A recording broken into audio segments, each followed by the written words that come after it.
Hello friends, આજે આપણે બનાવીશું પાલકની સૂકી ભાજી. પાલક પનીર એવું ખાઈને કંટાળી હોય તો આવી ભાજી તમે બનાવી શકો છો.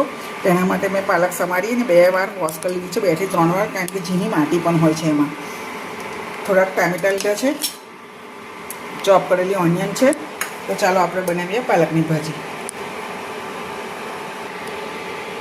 તેલ આપણું થઈ ગયું છે, 2 થી 3 ચમચી તેલ લીધું છે મિત્રો. ચમચી જેટલી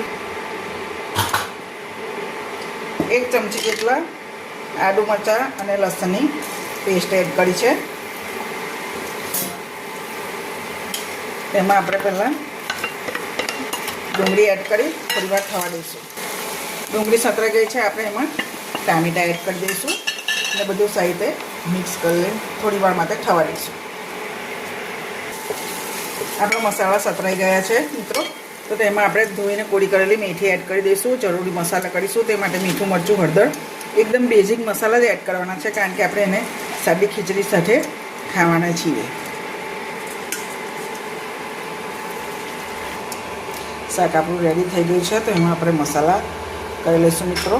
તે માટે મેં 2 ચમચી જેટલું મીઠું લઈશ. હળદર આપણે પહેલાં પણ ઉમેરી હતી અને હવે પણ ઉમેરીશું.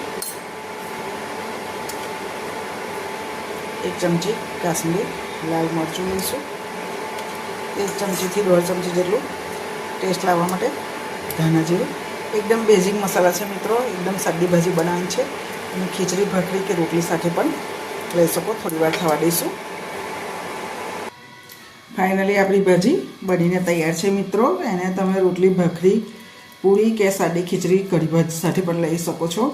આ સિઝનમાં ખૂબ જ એવી પાલક મળે છે, તો તમે પણ એનો લાભ લો. નાના મોટા સૌને ખૂબ જ ભાવશે અને ખૂબ જ હેલ્ધી છે. Thank you for